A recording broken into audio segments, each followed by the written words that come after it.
Good evening. This is Andrew Aloha live out of Flagstaff, Arizona. The Spiritual Image Productions on Facebook Live and YouTube. Establishing and maintaining right relationships through human values. Also on Instagram. I am gonna do that.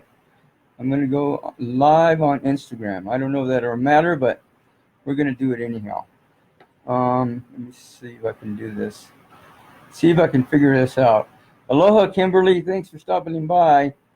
I'm working on putting this live on Instagram. So give me a second here now. And I think I can do it, but I just don't know. Here we go. It says live. Okay, so I am. It says it's checking the connection. Aha. Whoops. So I'm on Instagram and I'm on Facebook Live, and then I'll be putting this on YouTube as well later down the road. And right now they're telling everybody on Instagram to watch this show. Why not, right? That's what I say. So anyhow, there's a number of things that I want to talk about concerning life, right? We're going to start. We're going to start with a new relief package. I just came across it as I was reviewing information to talk about on the show. I came across an article that states that, and I believe Nancy Pelosi is behind this, but they're looking at a $3 trillion relief package to bring in to the table as well. They already put a $2.2 trillion stimulus package out, and now they're looking to incorporate another one for $3 trillion instead of $2.2 trillion. So anyhow, I believe Friday they're going to vote on it. I'm not sure exactly how all this is working out, but there's a lot of stuff that's going to go behind it. The money is going to be used for state, local, and tribal governments. It's going to be used for giving people a second round of $1,200 per person again, maximum of $6,000 per household.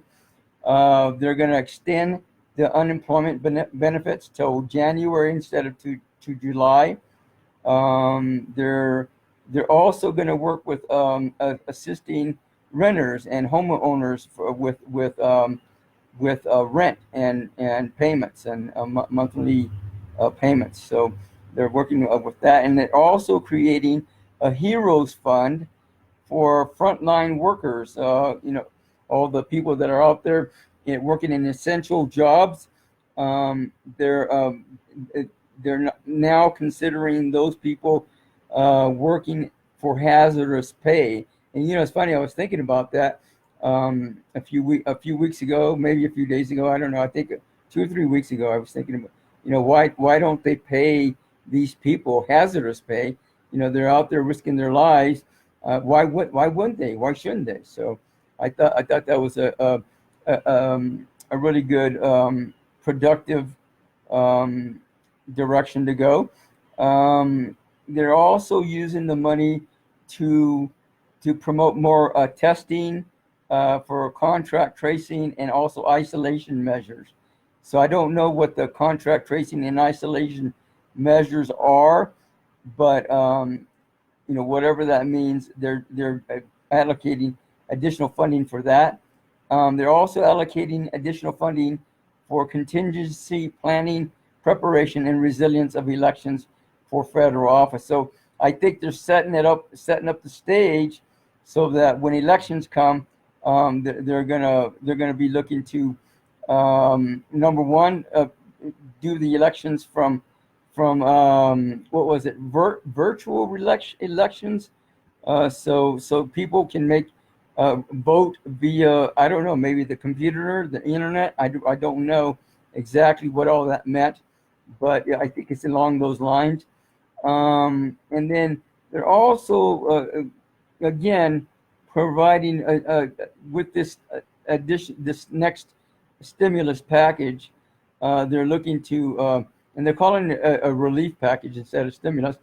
They're looking to put out more money for more emergency grants for small businesses, which means that they're going to be able to apply for additional funding to pay their workers, and who knows what they're doing with all this money if they're not paying their workers. But anyhow, grants meaning indicating that they're not going to have to pay that money back. So, and I don't know, I haven't read any of the articles, but I think they're also hinting that all the money that we're getting now, we're going to have to use towards taxes for next. They're going to be applicable again for taxes for next year. I don't know. I think they're going to be really sneaky about it and maybe throw that in there. But you know, initially the funding was supposed to be a grant for us. Aloha, Seaboy Man. Thanks for stopping by. So anyhow, the stimulus money for the individuals. I thought initially I thought they were talking about providing that funding as a grant, again indicating that we wouldn't have to pay any of that money back. And there have been articles. I don't know if there's been a lot of articles, but there's been some indication, some hinting that they're possibly we're gonna have to declare that funding for against taxes for next year. So I don't know. So it is what it is. This article that I read earlier, this bill requires the occupational. They're gonna have the Occupational Safety and Health Administration issue out strong standards within 7 days to requiring places to implement infection control plans and prevent retaliation against workers who basically are whistleblowers. So the Occupational Safety and Health Administration has to provide some kind of a plan of action for people, for businesses to implement some kind of safety plans or standards so that people will be safe in their work environment. And even I think it was today I read an article where I can't remember which restaurant, but there was or was it a restaurant or a hotel? I don't know, but some business were demanding that people, their employees, not wear masks, which was I thought a line of shit, because they're basically saying, hey, I don't care if we murder people, we want to do business, and that's what the big thing has been all along for the last couple of weeks. On May 1st, a lot of the businesses were allowed to reopen if they wanted to, but they're to do so in compliance with the CDC. So it's going to be and a lot of the businesses, I think, where was it? Somewhere today I was watching, and I think NBC News on Instagram or something, but they were showing how the whole country, I believe, if I understood this right, is going to be opening up this weekend on Friday, I believe. So every state except one state, I don't remember if it was Utah or Montana or where it was, but I believe every state is going to be opening up. But again, they're being how would you say? They're suggesting that they open up it with safety measures intact, and to maintain, I believe part of that has to do is maintain the social distancing and possibly even wearing masks and gloves. I don't know, but mostly social distancing, because this coronavirus thing is not over yet. And I and Gil Thackeray both suggested that this whole thing was going to start to diminish at the end of April, which has, but it's not going to, probably not going to bottom out or finish out or diminish, mostly diminish until June, I believe. The middle or the end of June, I believe, is when I believe that this whole thing, this whole shindig is going to be over, right? Great party, but it was fun. But see you later. It's time to move on, right? So I think a lot of people are ready to move on. They're ready to move forward, right?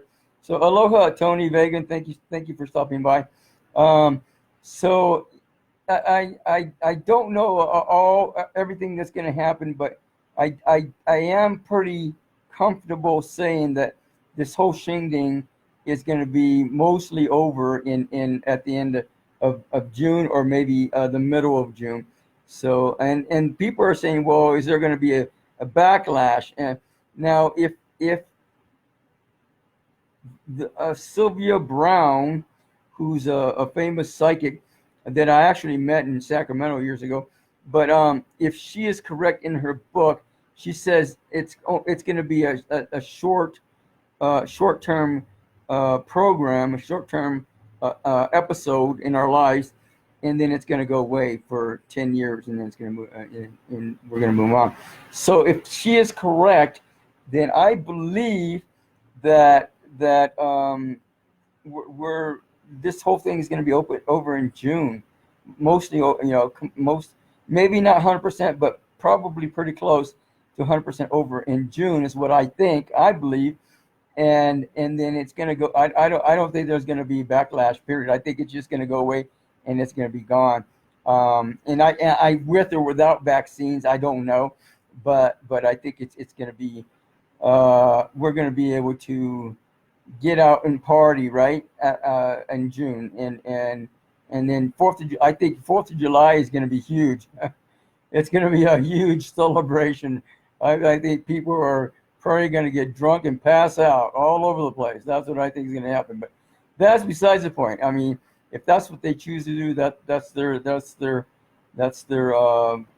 thing. So I just leave it at that. So now, let me see, what else do I want to talk about? Yeah, opening up. They're planning. People are planning on opening up the economy I believe towards the end of this weekend. I don't know if all the countries in the world are going to plan to open up at this end of this weekend. I think some of them have already opened up, some of the countries, because they been minimized or minimal with their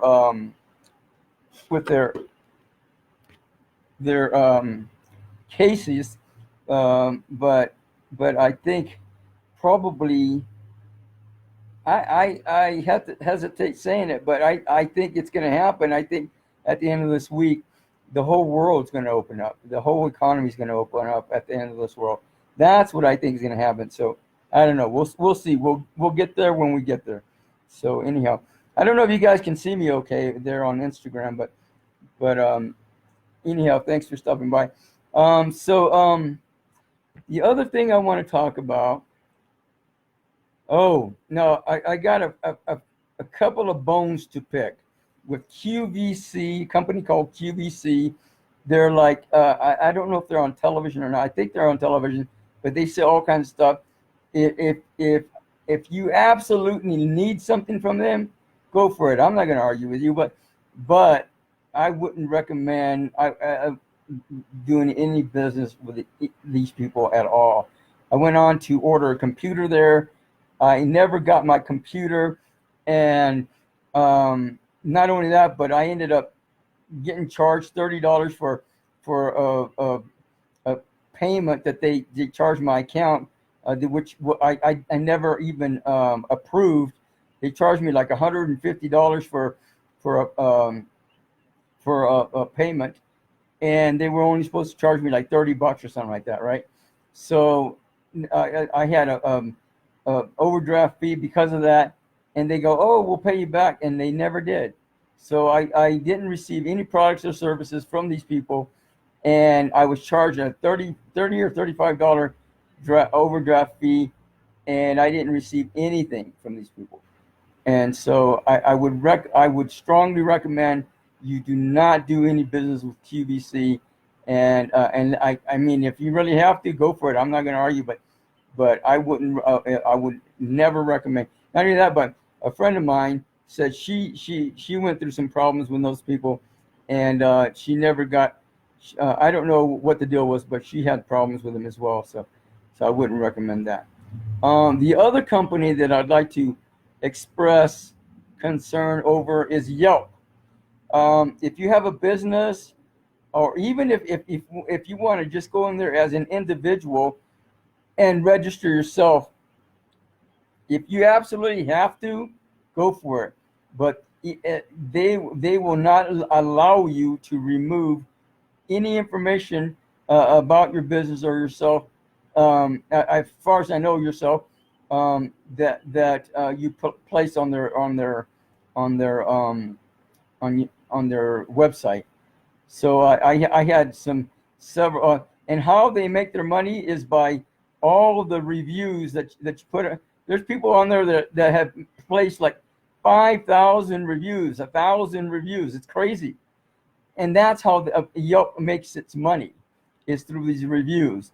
So if you do place your information on Yelp, then I wouldn't recommend doing any reviews. I had to go there, and they and also you can go there and lie. People go in there and lie about all kinds of stuff, and it's not. And they go, oh, some company or some business has some raving reviews. I had this guy who was a psychotic idiot come into town, and he took me to lunch, and he goes, oh yeah, this place has got great reviews.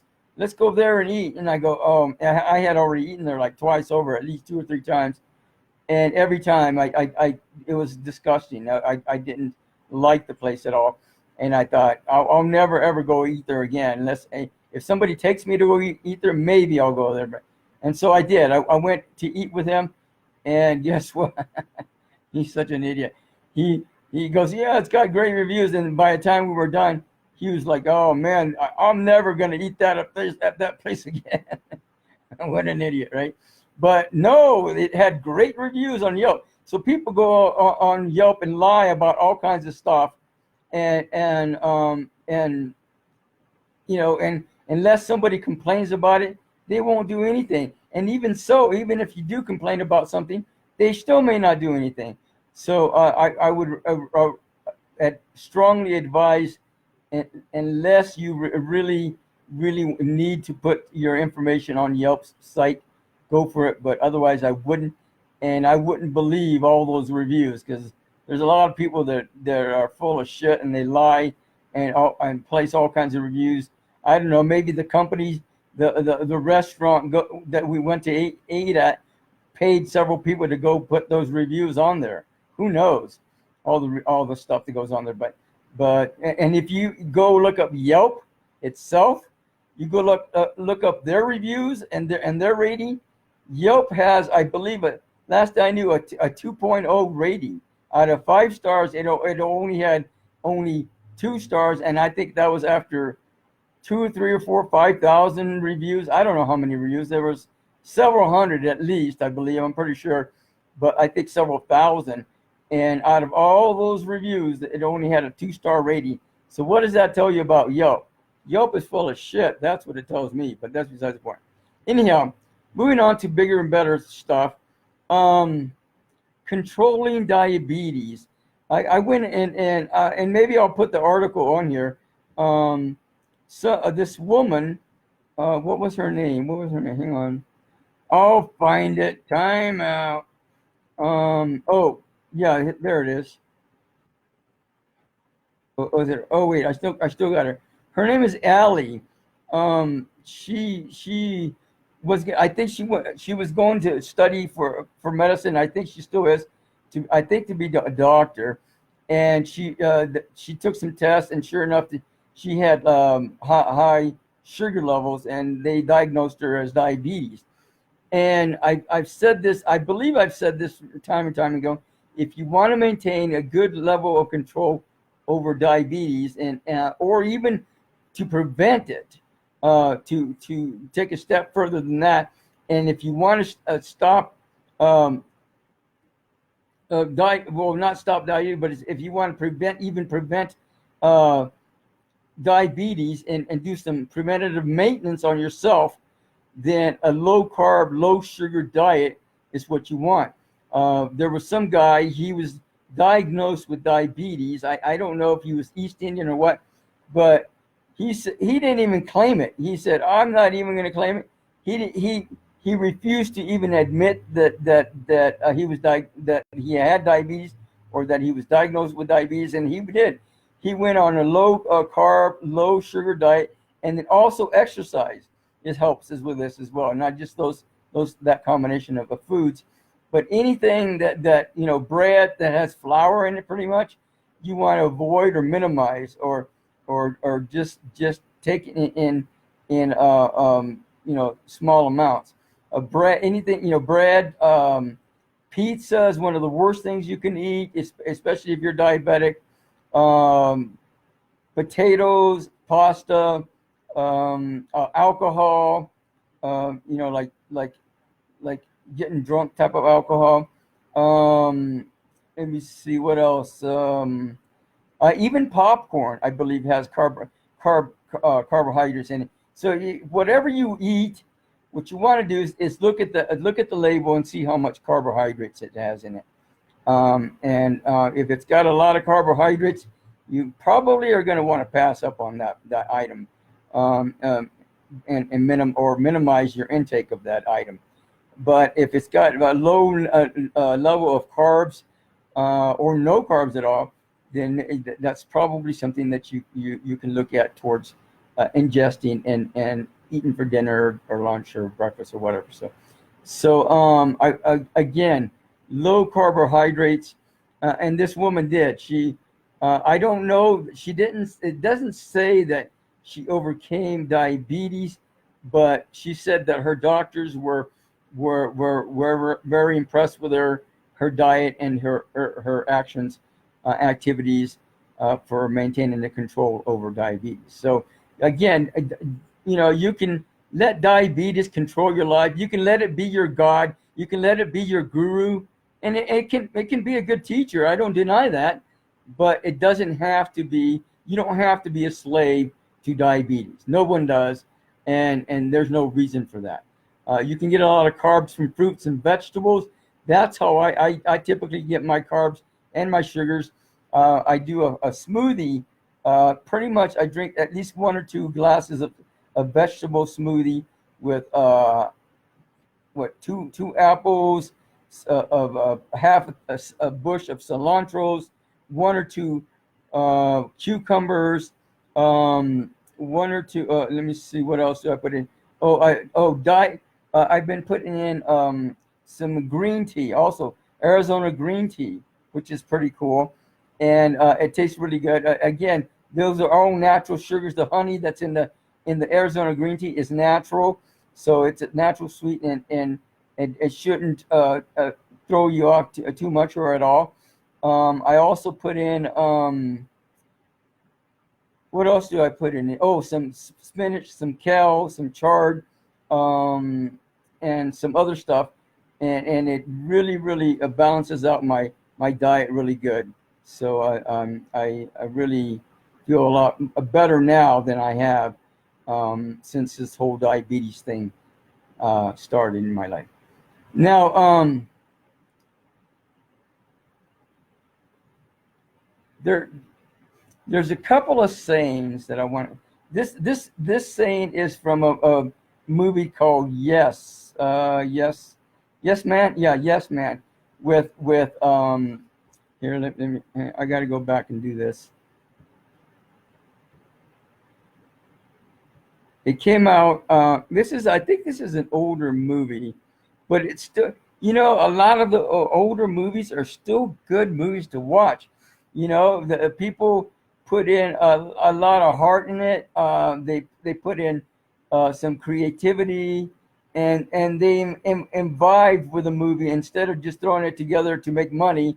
They imbibe with the movie and wanted to promote some kind of well-being for people, or to help people, get through their day or whatever. So a lot of the older movies are so much better than the new ones, because they have some thought, they have some creativity, they have some again, some love going into it, and the movies are made for the purpose of entertaining people, being of service to people, not just for making money. Again, Yes Man, Jim Carrey, came out in 2008, with Jim Carrey, Zoe Deschanel, Bradley Cooper, John Michael Higgins.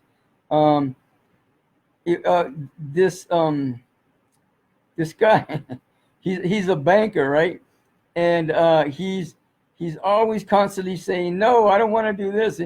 I think somewhere down the road, him and his girlfriend broke up, and so now he's like depressed and lonely, and so anyhow, he works at this bank, and he does works in the loans department, right? So he's like bummed out, and then all of a sudden this buddy of his, John Michael Higgins, shows up. Hey man, I just came across this guru, and he's called, I think he was called the Yes Man, right? So he goes, yeah, just come out to one of the meetings one day. So he does. He goes out to the meeting, and sure enough, the guru comes straight up to him. We want you to say yes, blah blah blah blah, blah, right? And want you to say yes to everything. I don't want to do that. He bops him on the head, right? Whoops. He bops him on the head and says, you're supposed to say yes. So he goes, okay, yeah. So all of a sudden he starts saying yes to everything, right? So he says yes to taking home this homeless guy to some park. So he takes him to the park, and then the homeless guy goes, here, can I have some money? He goes, yeah. So he gives him all his money, not just a couple of dollars, right? He gives him all his money. What are you, crazy? What? So anyhow, he gives him all this money, and then he ends up running out of gas, and he doesn't have any money for gas. So of course he pulls out his credit card or whatever, and he walks to the gas station, I don't know, 5 miles away, whatever. So anyhow, he's sitting there getting some gas, and then he meets Zoe Deschanel, right? She shows up in her little scooter, right? Her little I can't remember what this was. Anyway, one of those little scooters. And she goes, well, do you want to ride to your car? He's saying yes. Typically, he would say no, right? So he says yes. Well, they take off, and they end up at his car. And somehow they end up hooking up down the road, right? And so he ends up with a girlfriend. And so anyhow, all this stuff happens, and they get into the fight, a lover's fight. So then they get back together, blah blah blah, and she does this yoga or some kind of running program where they photograph everything while they're running, right? So this group of people, he shows up in the morning. She invites him to the class, and he shows up in the morning, and they take off, blah blah, and they're doing. And in the meantime, he stayed up all night and he drank Red Bull or something to wake him up, right?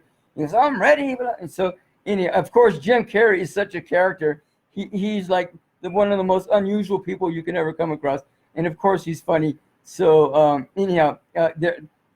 while they're in the movie, while he's visiting this guru, this yes man guru, the guru says, you say no to life, and therefore you're not living.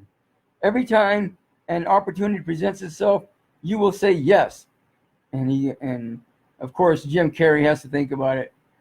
Yes, yes, and everybody's going yes, yes, yes. So yes becomes their mantra, right? And the yes man, this Terrance Stamp in this movie called Yes Man, 2008. He's their guru, and so his teachings are all about saying yes. So It's there's some really hilarious stuff in it. So if you want to check it out for somewhere, I can't remember what I picked it up at. I don't know if it was on Amazon Prime or Netflix. One of those. I think I watched it on one of those. So you can check it out there right now if you want. Let me see what else. What else?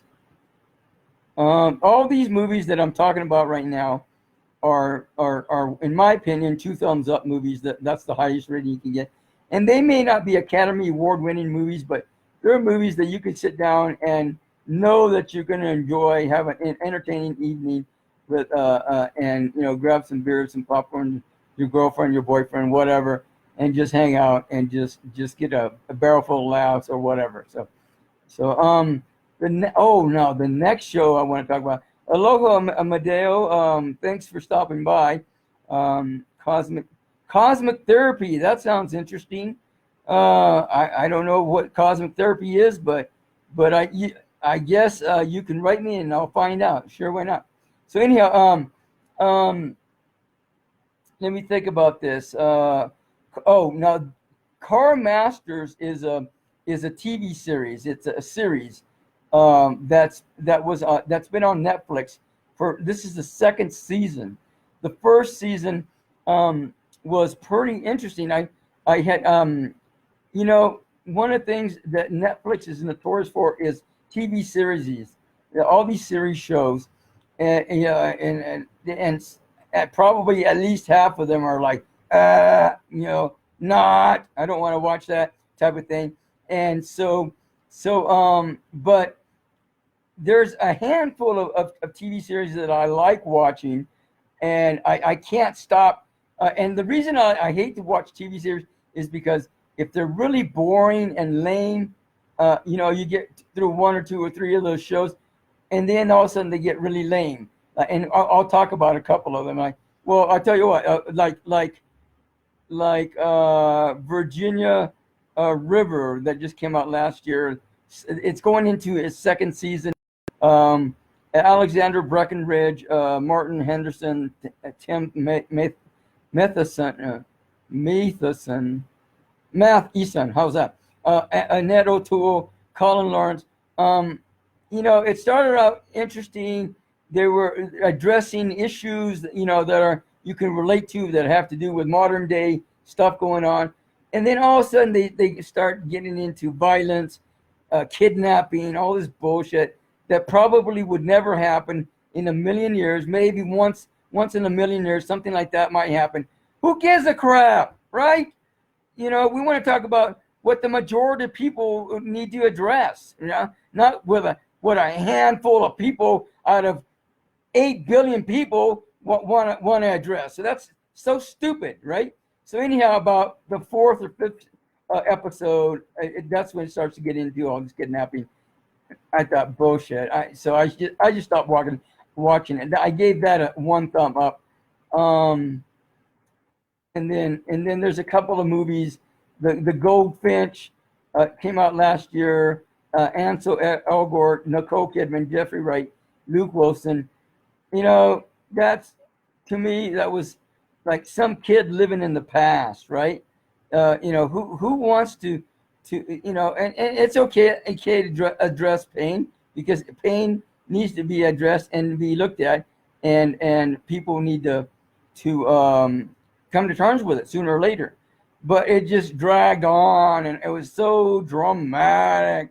Violence and that kind of drama are just drain you. They drain your energies, and it's obnoxious. And I don't even think I got through a third of that movie, and I just said screw it, and I stopped watching it. So anyhow, the Romeo Must Die came out 2000 with Jet Li, Aaliyah, and also Delroy Lindo.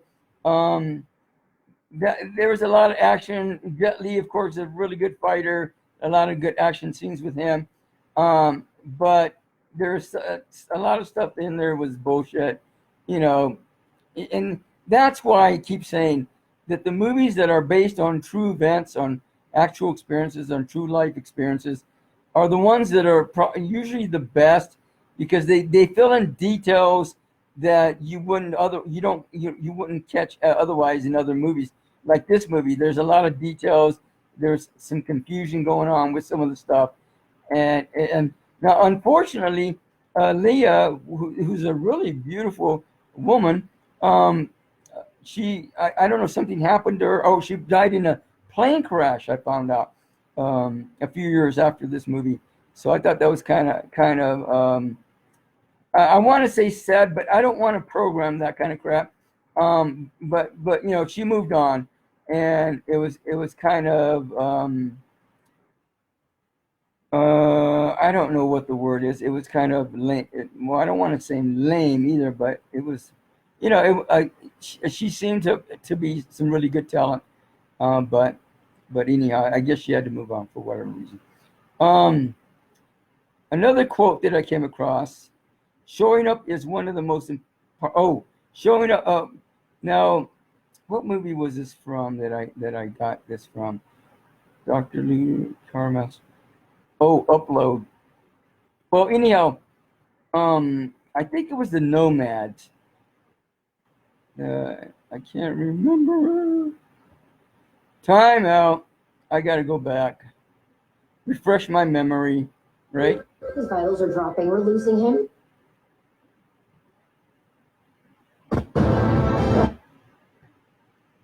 Whoops. Oh, yeah. This other quote is from the Nomads, and basically the lesson was it's a really good movie. It's based on true events. It came out in 2019, last year, with Tika Sumpter, Tate Donovan, Devon Ray, Andy Riddle, Vladimir Versailles, Christopher Mann, and Marla Mindell. Came out last year. It was I rated it as a 2 thumbs up movie. Aloha 143, Girl Jashankar. Thanks for stopping by. Anyhow, the Nomads is about this teacher, Tika Sumpter. And again, it's based out of a true life experience, true events. And this took place out in Philadelphia. And so, let me see. Hang on. Let me see where I'm at. Okay. So anyhow, it took place out in Philadelphia. And I think I remember back in 2013, they closed a lot of schools down, like 23 schools, because they were out of money. They were out of funding. And for whatever reason, whoever was managing these schools, business-wise, wasn't doing a good job or the right job or the job at all. So anyhow, they were short several billion dollars. I don't remember how much, but I think at least $1 billion outside. So they closed down 23 schools, and at that Whitman High School, this teacher, Tika Sumpter and Tate Donovan, their characters decided to put together a rugby school or a rugby team. So they did. They put it together, and one of the biggest lessons, and I've heard this before in other places by other people, is, and if you want to be successful, I'm pretty sure that it's going to happen as long as you believe in yourself and you surround yourself by people that are supportive and helpful, and of course you support them. But as long as you show up to your dream, your talent, your skill, yourself, as long as you show up, then you are going to be successful in whatever you're striving for.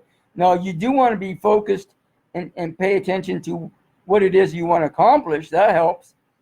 But even more important, showing up to that activity, to that team, to yourself, again, showing up to being in your power is one of the most important and powerful things you can do for yourself and your family and your friends. Literally.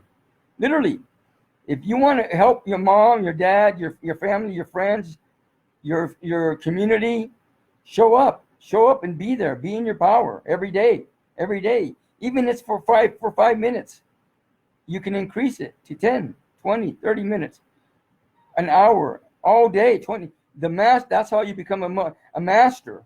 That's how you become a true guru, is showing up 24/7, or close to 24/7, or as close to 24/7 as you can. The masters and the saints, that's why they're there where they're at, because they've showed up.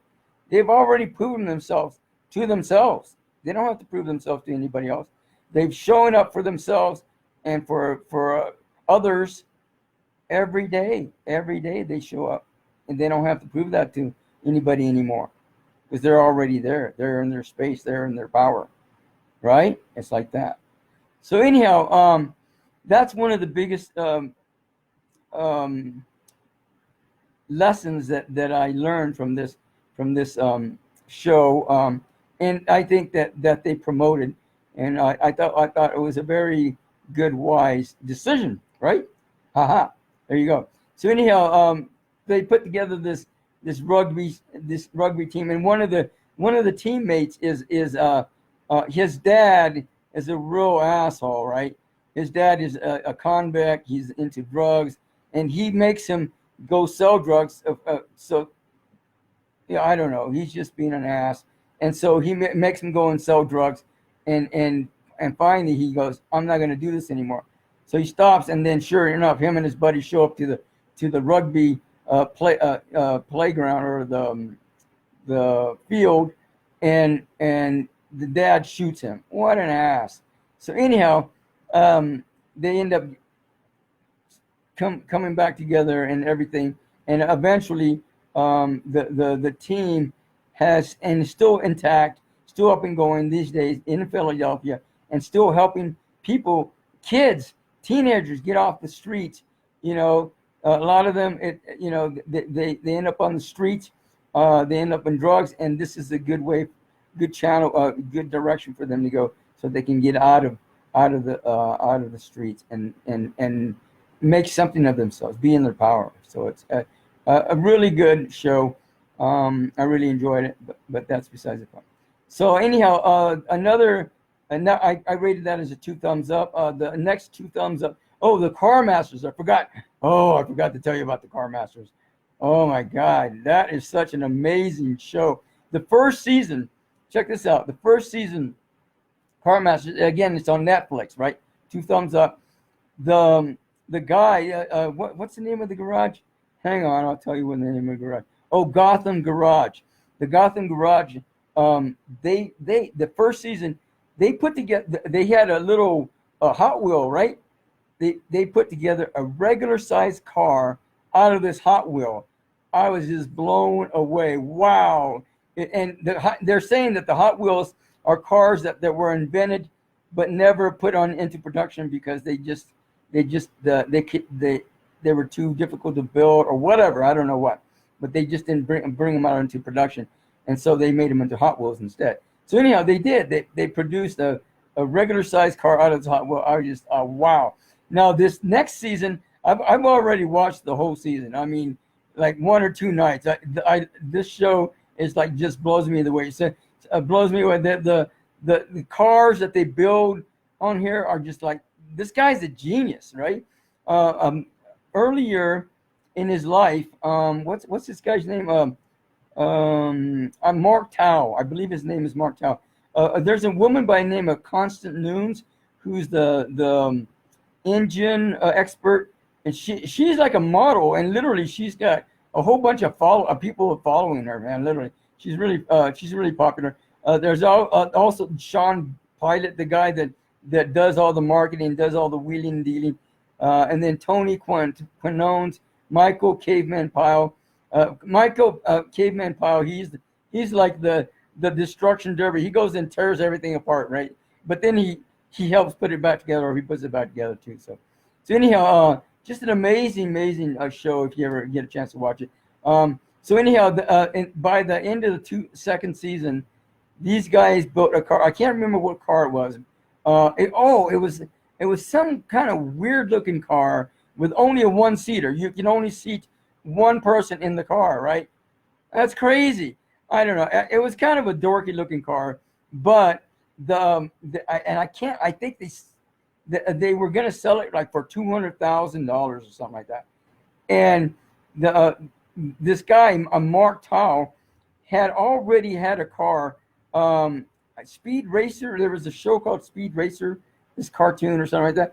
And he built one of those cars, and it was put into the Peterson Automotive Museum in Los Angeles, which is a world-renowned museum, as far as I know, for cars and stuff. So anyhow, he had that car put in there, and at the end of the season, they had this other car that I'm telling you about that was weird and dorky looking. They had that car put in there, but there was only like two of them ever in the world. There's only one built, and then somehow some guy got the schematics, and they built it. They put it together and built it, and then the Peterson Automotive Museum called them and said, "Hey, we want you to put that car in our museum." And they go, "Well, okay." And they go, "Well, we can't pay you anything. We're not going to pay you anything, but you get bragging rights, right?" So, is it worth it? I don't know, but they did. They put it in there, and they already had people lined up willing to pay over $200,000 for that car. So it was amazing. So anyhow, that was the end of that season. And again, if you want to watch some really blown out of your mind type of stuff, that would be a good show to watch. TV series. Now the other TV series, the next one, called Upload. It just came out this year. I think it came out this year. Again, 2 thumbs up. Robbie Amell, Andy Allo, Allegra Edwards, Kevin Bigley, Zanab Johnson, Andrea Rosen, Jordan Johnson Hins, and Jessica Tuck. This movie is just, it's like one of the most refreshing, innovative movies I've seen in a long time. You get repeat after repeat. Aloha Barbasi. I don't know if I pronounced your name right. I apologize if I did. Gianni. I assume you're Italian, but that's besides the point. But anyhow, thanks for stopping by. So anyhow, there's let me see, a show, and I believe is it on? That might be on Amazon Prime. It's either on Amazon Prime or Netflix, but I think it's on. No, I'm almost sure it's on Amazon Prime. But it's one of the most interesting movies I've ever watched. I've watched in a long, long time. This is like Star Wars hitting the movie theaters, right? This movie is about the digital afterlife. People die, and somehow they download their brains or whatever onto a computer drive, and they upload them into some kind of heaven, digital heaven that they create. They live in this. Well, it depends. I guess there's different digital heavens, but the one that this guy is on, living in, what's his name? Robbie Amell. He dies. He's in a car, and all of a sudden, wham! It goes right into a dump truck, right? And he gets killed instantaneously on spot. But it's coming to find out somebody murdered this guy. We don't know who still yet. I think I know who, but anyhow, he has his girlfriend, and they're pretty well off, and so they pay for him to go into this really nice heaven. I can't remember what the name of it is. So he lives in this nice hotel room or whatever, and all he has, and they go downstairs for breakfast and they eat, and they serve meals certain times, and that's it. And then if you want extras, and then you literally have to pay for them. Like whoever's living on the earth in the physical realm has to actually pay for the services, for some of the services, or well, actually all the services in whatever heaven you're in, right? So it's like that. So it's really, really wild. And some of the stuff that they have, it's really creative, but pretty interesting. And I mean, if you haven't got a chance to watch that, and if you have Amazon Prime, I would strongly suggest. I would definitely recommend it. Let's put it that way. So anyhow, just a lot of interesting paranormal stuff. I mean, they come up with stuff that you wouldn't even think about. Right? Like, wow, really? And but it's interesting. It's not like it's a bad thing necessarily, or necessarily a good thing, but it's just there. So it's like that. So anyhow, upload, definitely 2 thumbs up. And then the next movie, I want to talk about Dr. Dolittle. Wow, that was an interesting, really, really amazing movie. They put in a lot of special effects in there, animals, and Dr. Robert Downey Jr., Harry Collette, Emma Thompson, John Cena, Selena Gomez, Marianne Cotillard, Camille Nanjiani, Octavia Spencer, Tom Holland, Craig Robinson, Rami Malek, Antonio Banderas, Michael Sheen, Jesse Buck. I mean, all-star cast with all these animals, and then of course Robert Downey Jr. At the beginning he's with his wife, and him and his wife are taking care of all these animals, right? They go there and they heal and treat all these animals, and then I think the Queen of England, or the Queen, or whatever, gives them their own place to operate out of. So they have like this huge house and this big operating area, hospital type of place in the house, and then this big backyard, the front yard or whatever. And so they have people coming in, by the ton, boatloads, coming in for services. And so anyhow, the wife takes off and she never comes back. Something happens to her, and so the dad, who's what's his name? Why can't I see it? Time out. Antonio Banderas is the father, her father. So anyhow, Robert Downey Jr. gets depressed and he stops doing his animal treatment, period. And so all of a sudden this kid, I can't remember what his name is. I want to say Harry Collette, but I don't know if that's him or not. It might be Jesse Buckley. But anyhow, this kid and the girl, some girl comes in. I don't even think I put her name in here. Maybe Rami Malik. I don't remember. Anyhow, this girl comes in, 14-year-old girl and this 14-year-old kid or whatever.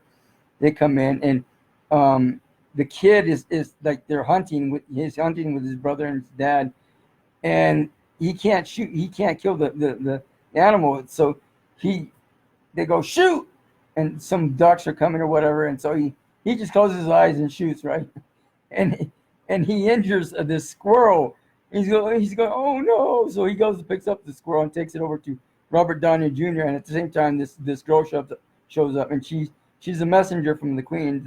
They want Robert Downey Jr. to go to the Queen to help heal her because she's dying, right? So he takes the squirrel, and he does. Finally, Robert Downey Jr. gives in. He goes. So he does. He goes and operates on the squirrel, and the squirrel lives. He's happily ever after, right? So anyhow, they go. In the meantime, they go to the Queen, and he helps. He has to get some kind of something from some rare tree on some island. Blah blah blah. So they do. The animals go take off, and they encounter this dragon, and this dragon. They help kill this dragon, and she's a female, and she's in pain from some kind of it's like gas indigestion or something, right? Type of thing. So he heals the dragon, and the dragon is the protector of this tree, of this area. So they go and get whatever it is that they need from this tree, and they take it back to the Queen, and they heal the Queen. In the meantime, there's these guys that are servants of the Queen that are looking to kill her or something like that, right? So they catch them and they put them in the dungeon, right? So it's like that. So anyhow, just the visual effects and Now, the biggest thing about this movie was that it really emphasized psychic mediumship, animal communication, right? You know, Robert Downey Jr. can communicate with all these animals in their own language, whatever. And so the kid that shot the squirrel, he too can communicate with animals, and the brother and the dad don't understand or know that, right? So that's why he didn't want to shoot that duck. So anyhow, he becomes an apprentice of Robert Downey Jr. and they live happily ever after, right? Blah blah blah. So the next movie I want to talk about, The Social Network. Now that's about the creation of Facebook. I don't know what you know about Facebook, but years ago, and now this is interesting and very coincidental. At the exact same time, back in July 2003, I was at MIT, or I mean, I was at Harvard University. I literally went there, and for whatever reason, I just felt directed to go there and do a meditation at the education department. So I went to literally to the education department, found me a quiet little spot, and I meditated there for about an hour. And then literally after this, right around the same time, this guy, what's his name from Facebook? I can't even remember his name, but anyhow, um, he comes up with Face Smash. I think it was called Face Smash. Hang on a second. Let me see if I can figure it out. Time out. Oh, there it is. Wait, time out. Yeah, it was called Smash or something like that. Initially, July 2003, they come up with this Face Smash. And then later on, the guy that created, if I remember right, the guy that created Napster, which was an audio, like a stereo system or audio listening box or jukebox, that you unzip and you come up with all these music. He told them to switch the name to Facebook, and then they named it Facebook, and then and that, I believe that was February 2004, if I remember right, and then it became Facebook, and off it goes. So anyhow, a really interesting movie about the creation of Facebook and how it came all about and so forth. Really, really interesting. 2 thumbs up. If you don't know anything about Facebook, you want to learn some history about it, I believe that would be a good place to go. Yes, man, we talked about that already. And the social network, what came out in 2010 with Jesse Eisenberg, Rooney Mara, and Andrew Garfield, Justin Timberlake, Dakota Johnson, Rashid Jones, a pretty good size of cast, celebrities in there. And then Yes Man with Jim Carrey, Zoe Deschanel, Bradley Cooper, John Michael Higgins, back in 2008. We already talked about that. And then Indiana Jones and the Kingdom of the Crystal Skull with Harrison Ford, Kate Blanchett, Karen Allen, Shia LaBeouf, John Hurt, and Jim Broadbent. 2008. Of course, if you watch an Indiana Jones movie, you're gonna like it. That's all I have to say. Blah, duh. But that's besides the point. You know, this crystal is stolen or lost. I think it's stolen, and so of course, what's his name? Harrison Ford and his son, Shia LaBeouf, in the movie, his son, go out and to find the crystal skull, and of course they find it, and they find his the mom, Karen Allen, Shia LaBeouf's mom, who's also was involved with Harrison Ford at some other time prior to, right?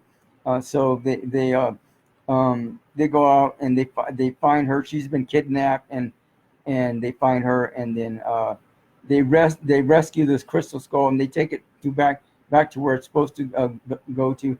And turns out this place that this crystal skull is supposed to go to is a place where there's like 12 other skulls on the skeletons, right? So they place it on there. Comes to find out that the whole place is a UFO ship, and it starts whirring, and then it takes off. So really interesting movie. Lots of action, really intense, keeps you on your toes. So very interesting. 2005, Fun with Dick and Jane. Jim Carrey, Tia Leone, Alec Baldwin, Richard Jenkins, Angie Harmon, and John Michael Higgins. Of course, 28 seconds. What do you mean 28 seconds? Oh, I have to start this live again. Timeout. Really? Wait, how much time have I been going? An hour? So so Instagram only lets you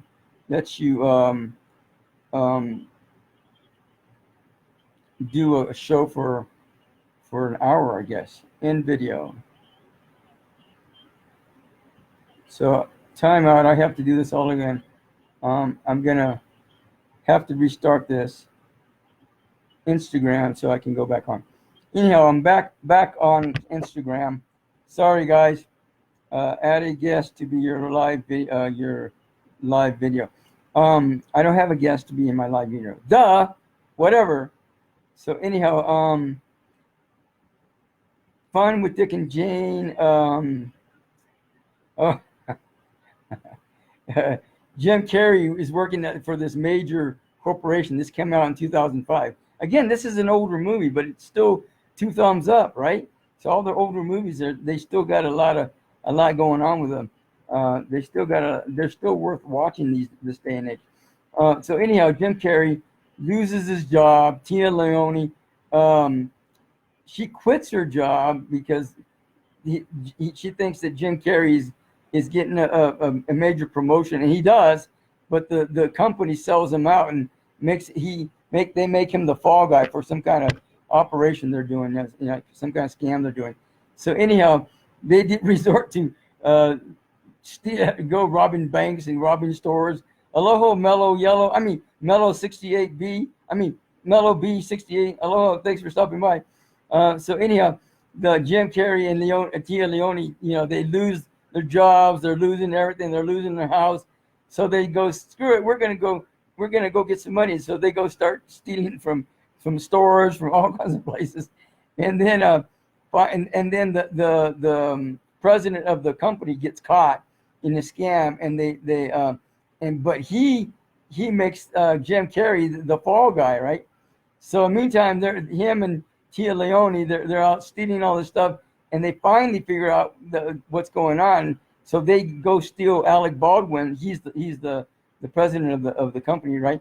So they go steal some contracts, and they make it so that they make Alec Baldwin is giving like $38 million or whatever to all the workers and all these people, and so they get their money. They get their money back as money so they can pay off their house and all this stuff. So it's of course Jim Carrey's in the movie, hilarious guy. But that's besides the point. Now these are all 1 thumb up, 1.5 thumb up movies.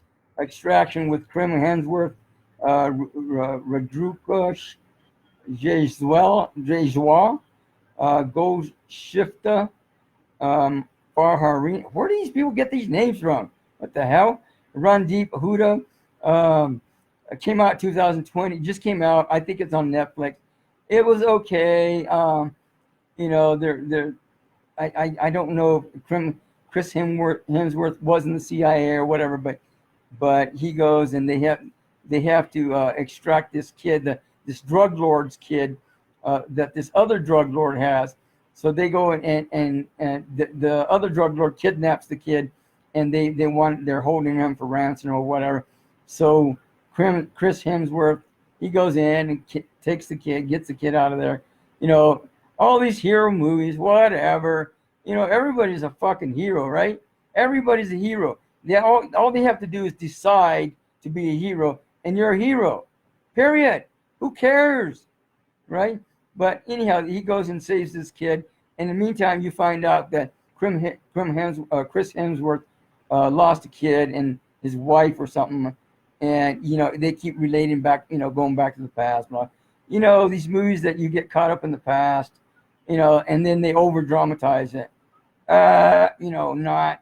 I'm not too crazy about those movies because I'm not interested in being caught up in the past.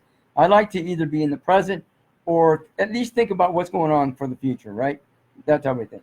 So anyhow, he goes and gets the kid, and they have a whole team, and most of the team or all the team gets killed, and then Chris Hemsworth in the end gets killed as well. Well, actually, they show that he gets killed, but at the very end, they show like this this presence, like this frame, a person's frame, and but they don't show that it's him. So they hint that maybe he's still alive. But anyhow, Like a Boss. Oh my God, that I got from Redbox. I think like 2 or 3 days ago. Tiffany Haddish, Rose Byrne, Selma Hayek, Lisa Kudrow, Karan Soni, Billy Porter, Jennifer Coolidge came out this year. Oh my God, what a funny movie! Let me see, Tiffany Haddish and Rose Byrne are, they're partners and they're friends. They've been friends for life, right? And they put together this company that does these cosmetic stuff, right? And so now Salma Hayek, I've never seen her being a bad guy before, but I think this is the first bad guy she's been. She was a major bro bitch in this movie, big time. That's besides the point. So anyhow, they go to Salma Hayek for help, and Salma Hayek goes, well, yeah, I'll put forward $1 million, and you can pay off your company, but I'll get 51% of the company. And of course, Tiffany and Rose are going, no way. And then she goes, okay, well, then I'll get 49%. But if you guys break up as friends, then I get the control of the company, and I get 51%. So of course, Salma Hayek goes and tries to break them up, does all this stuff to break them up, right? And come to find out, Salma Hayek had a friend who was Lisa Kudrow, her character, and they had a falling out, and so at the very end, Rose and Tiffany go to Lisa to get back at Salma, and man, did they slap her in the face. But anyhow, funny show, interesting movie. It's out on Redbox if you want to go check it out. Love and Debt. Tom Cavanaugh, Bellamy, Young, Bryn Thayer, Bailey Madison, Casey Abrams. Came out in 2018, 2018. Again, I rated it as a 1.5 thumb up movie. Let me see. Time out. This volatile. I got to look at the time. I just Like a Boss. Okay. Oh, Love and Death.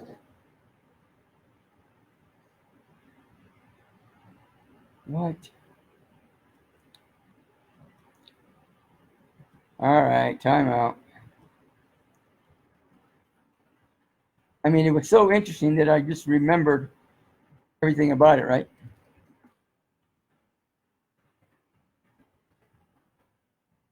I'll tell you in a second. Just got to refresh my memory a little bit. What? When you're not.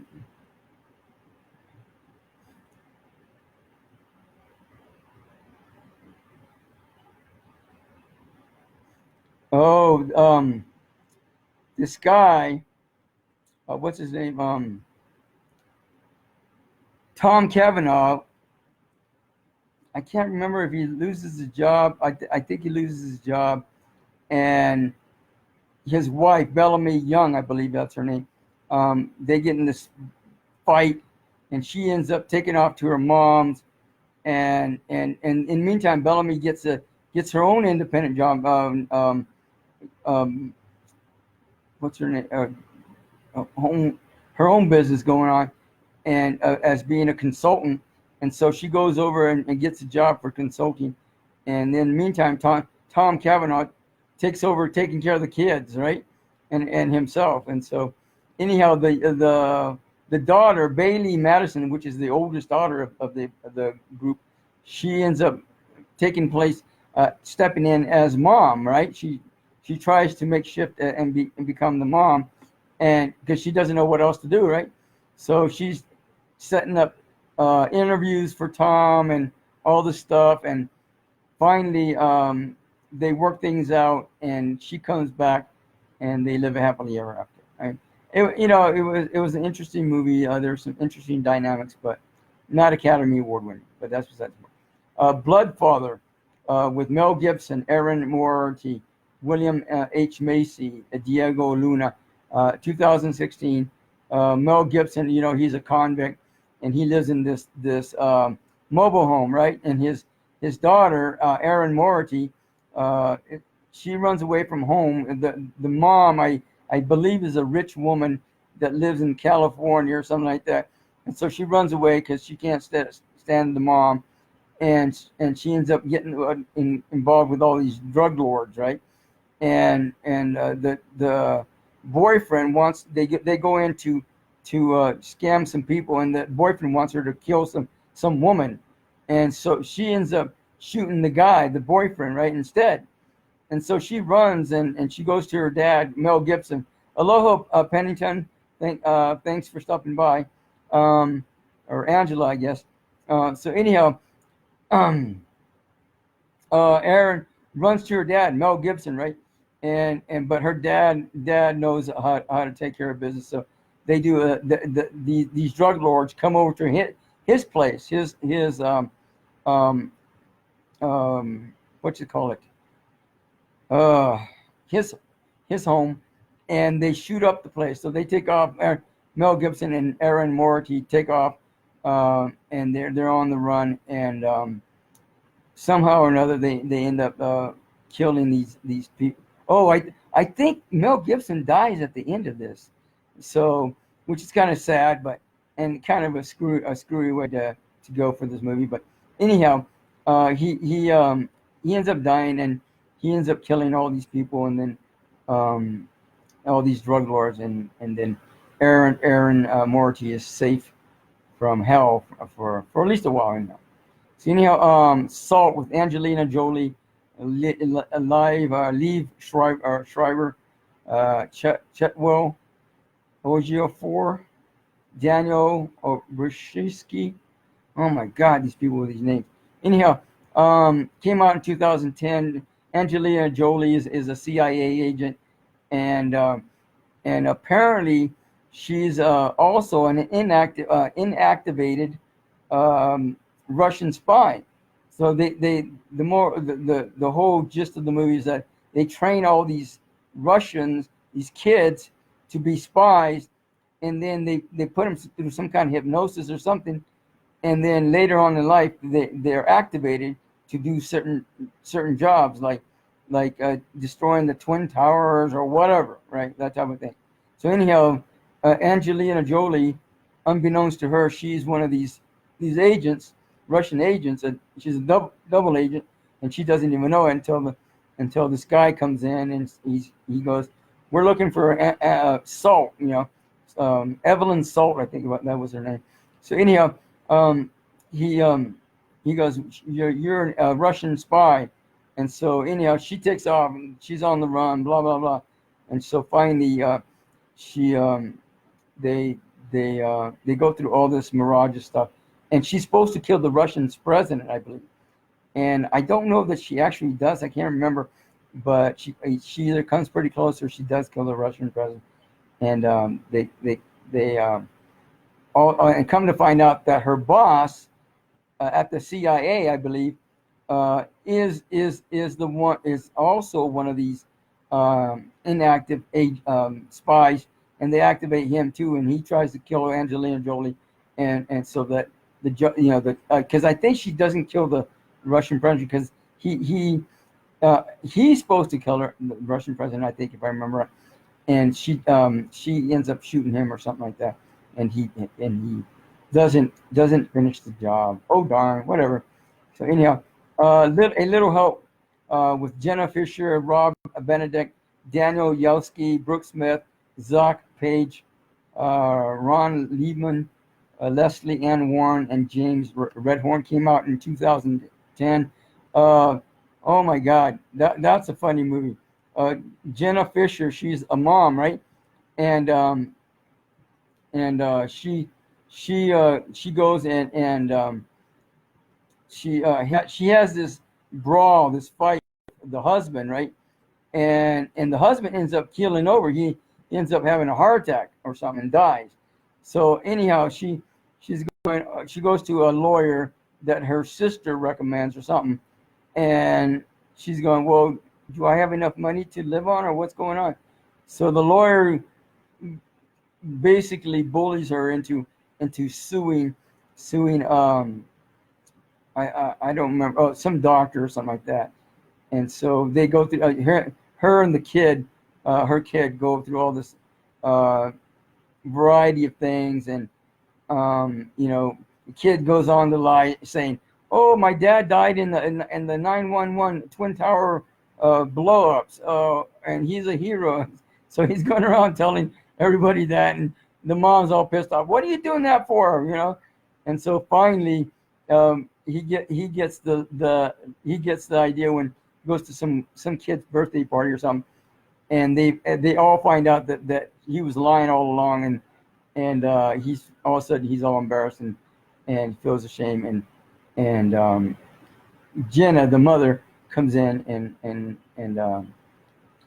holds him, and then they take off, and they live happily ever after or whatever. So anyhow, interesting movie. There's a lot of dynamics.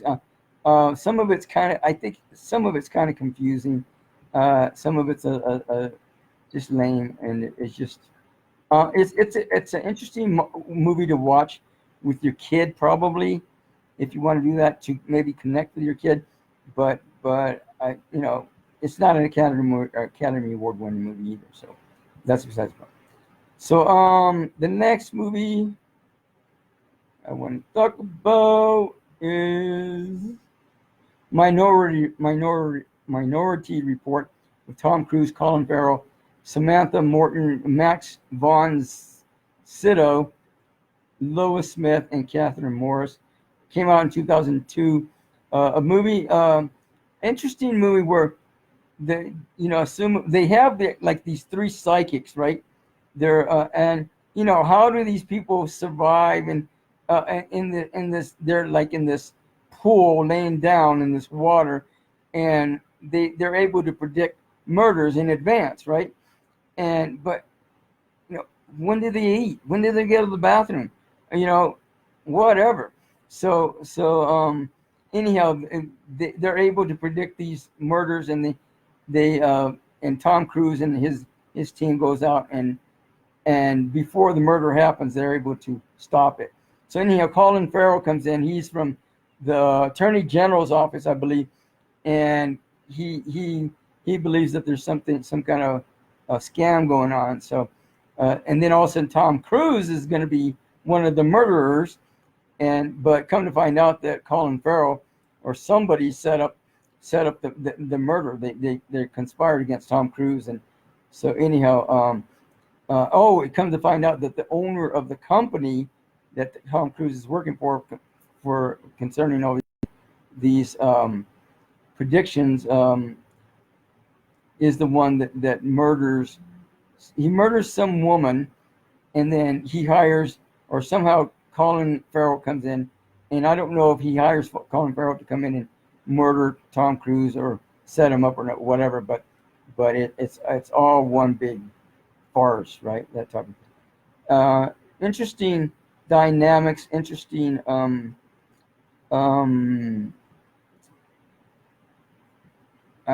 don't know, techniques for dealing with crime. Is it something that will ever come into fruition? Will be real? Maybe, but even if it does, I don't think it'll be in the way that they present it in this movie. So, Bandits. Who was this with? Bandits: Bruce Willis, Billy Bob Thornton. Oh, Kate Blanchett. Oh my God. Troy Garrity, January Jones, Richard Ryle. Came out in 2001. Bruce Willis, I think he gets out of prison. I think he breaks out of prison, and I don't know how he's not. Anyhow, him and Billy Bob Thornton, his buddy, they both get out, and they go and start robbing from banks, right? So what they do is they go and to the owner of the bank. They go to their homes and they kidnap them, and then the next day they go in and rob the bank, right? So with the owner of the bank intact to open up the place and then get all the money. So anyhow, Kate Blanchett she's involved with, she's married to this guy and she just can't stand him anymore. He's like such a jerk, such an asshole. He he's always at work, and who knows if he's having a love affair or not. But anyhow, she takes off and she just runs away, and she gets caught up with Bruce Willis and Billy Thornton, and they both get involved with her, right, intimately, and not at the same time, but one first Bruce Willis and then Billy Bob Thornton. And so anyhow, they have this fight going on, and then finally they robbed their last bank. I can't remember that this was based on a true story or not. I don't think it was, but maybe it was. Anyhow, they go out and they rob their last bank and they get caught. And so anyhow, who was it? Troy Garrity, I think, is Billy Bob or Bruce Willis's son or friend, or I think it's his son. He's involved with January Jones. They go and they pretend to shoot each other at this very last heist, right? They pretend to kill each other, and so anyhow, here comes Troy Garrity, who's a stunt man. He goes and steals a ambulance, and they go in and they take Billy Bob Thornton and Bruce Willis away, right? They throw him in the ambulance, and then they go out somewhere and they blow up the ambulance, and in the meantime they escape with all this money. I don't know how in the hell they got the money, but it doesn't make any sense. But anyhow, they had supposedly the money was inside the bags where they had Bruce Willis and Billy Bob Thornton. How they could slip the money in there with all these people around there, I don't know. But anyhow, they at the very end they're planning on going to Mexico and opening up some kind of resort or something like that. So, Love Stinks with French Stewart, Bridget Wilson, Billy Bellamy, Tyra Banks, Jason Bateman, Tiffany Amber Tyson. Came out in 1999. Funny, oh my God, Bridget Wilson, she just did a number on this movie. She was a royal bitch, right? And so anyhow, she gets involved with French Stewart, and she wants to get married, and he refuses to marry her. Finally, she threatens to sue him, and so anyhow, finally French goes, okay, I give in. So at the very end, he agrees to marry her, right? So right before they right when they're getting married, it was an Elvis Presley marriage, by the way. Elvis Presley was the one marrying them. So he goes, well, Bridget, do you agree to marry this guy? And she goes, yes. And then he goes to French, do you agree to marry her? He's going, no, I don't. So right before they got married, she canceled the lawsuit. She closed the lawsuit, and so he walks out and she shoots him. There happens to be a sheriff there. She grabs his gun and shoots him in the ass, and and pretty soon she's in the cop car being taken away, and he's taken off. Oh my God.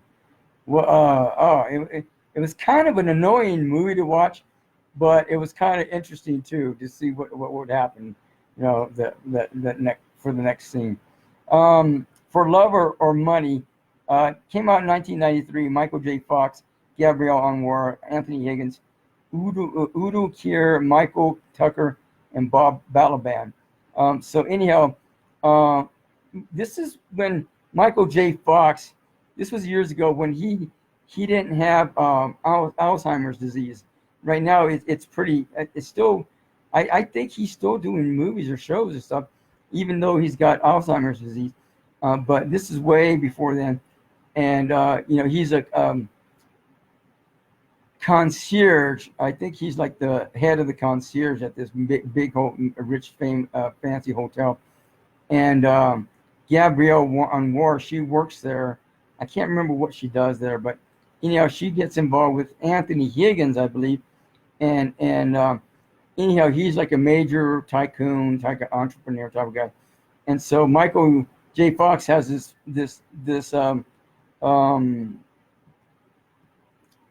he has this dream about putting together this big hotel and running it and setting it up for people. So anyhow, Anthony Higgins is involved with Gabrielle on War. She's like a lover, but he's also married, I believe. And so anyhow, he's going to go into business with Michael J. Fox because supposedly he likes his idea, but what Michael J. Fox doesn't know is that he's going to steal his idea. So he plans on stealing it. He sets up the paperwork to trademark Michael J. Fox's idea or ideas, and Michael J. Fox says, "No, I don't want to do this." And Gabrielle and Ware finds out the truth and from Anthony that he's going to scam him, and so she leaves him, and she tells Michael, "Don't do it, no, don't." But he's already walked away from the deal, and so they live happily ever after. Blah blah blah. The Goldfinch, again, the Goldfinch. I already talked about those. One thumb up.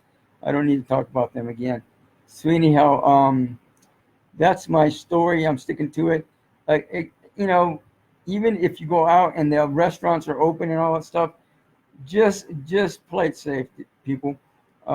Still maintain your social distance, and if you have a mask, wear your mask, wear your gloves. Just be safe, no matter what.